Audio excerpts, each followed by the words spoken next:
Calon Pakatan Harapan Kerusi Karamunting, Datuk George Hugh Wunzin mahu merealisasikan impian menjadikan kawasan itu sebagai hub makanan laut bagi melonjakkan semula ekonomi penduduk di situ jika diberi semula mandat dalam pilihan raya negeri ke-17 pada 29 November ini.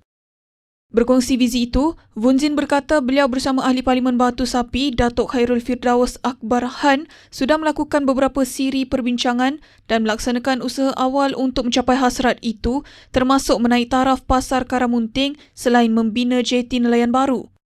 Wunzin berkata hub makanan laut itu juga dirancang untuk berfungsi sebagai tarikan pelancong dengan restoran, pusat jualan hasil laut segar dan kemudahan pemprosesan yang dibangunkan secara terancang.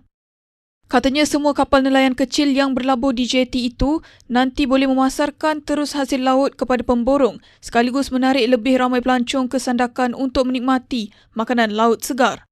Beliau berkata demikian ketika ditemui pada program Santuni Rakyat di Kampung PPH Karamunting pada 20 November. Okey, seperti Karamunting ini dalam 70-an, 80-an, ini tempat memang maju. Time itu hanya kayu palak.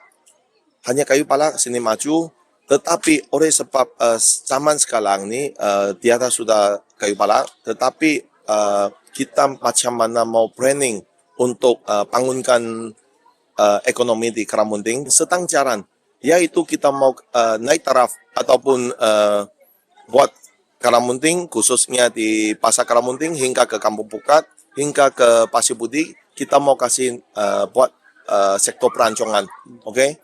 Dan selain pada itu, saya mau buat satu seafood hub di Karamunting ini supaya nelayan-nelayan di Siling Laut ataupun di kawasan ini mereka dapat hasil dan boleh mereka dapat pendapatan yang mereka senang. Sebab kita pun tahu Karamunting sama Batu Sapi Side kebanyakan ini nelayan kecil.